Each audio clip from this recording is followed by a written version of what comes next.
At least మీ husband అయినా చూపిస్తావా లేకపోతే? తను చాలా బిజీ పర్సన్. లండన్ లో ఒక పెద్ద బిజినెస్ మ్యాన్. అసలు ఇండియా వచ్చి పెళ్లి చేసుకునేంత టైం కూడా లేదప్పుడు. నువ్వు నా హస్బెండ్ కాకపోయి ఉంటే నిన్నిప్పుడే కొట్టి ఏ నదిలోనే పడేసేదాన్ని. సభ్యసాచి లెహంగా 20 lakhs అయిందంతే. ఈ లెహంగా డూప్లికేట్. రే బికారి ఆగక్కడ. నా ముందే నేనిచ్చిన గిఫ్ట్ గురించి అలా మాట్లాడతావా? నీ మొహానికి డూప్లికేట్ కొనే స్థాయి కూడా లేదు, నన్నంటావా?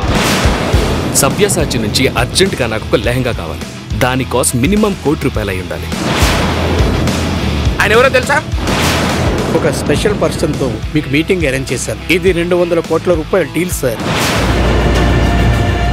ఇతంతో ఎంత పెద్ద డీల్ అయినా పర్వాలేదు, నేను చెయ్యలేను. సాగర్ నిజంగా పేదవాడా? ఒకవేళ అయితే అంత పెద్ద డీల్ చేయడానికి ఎందుకు వచ్చాడు? సాగర్ ఒకవేళ కోటీశ్వరుడైతే మరి పనివాడిలా అత్తారింట్లో ఎందుకుంటున్నాడు? సాగర్ గురించిన నిజం అఖిలకు తెలిస్తే ఏం జరగనుంది? ఈ ప్రశ్నలన్నింటికీ సమాధానం తెలుసుకోవాలంటే ఇప్పుడే డౌన్లోడ్ చేసుకోండి పాకెట్ FM.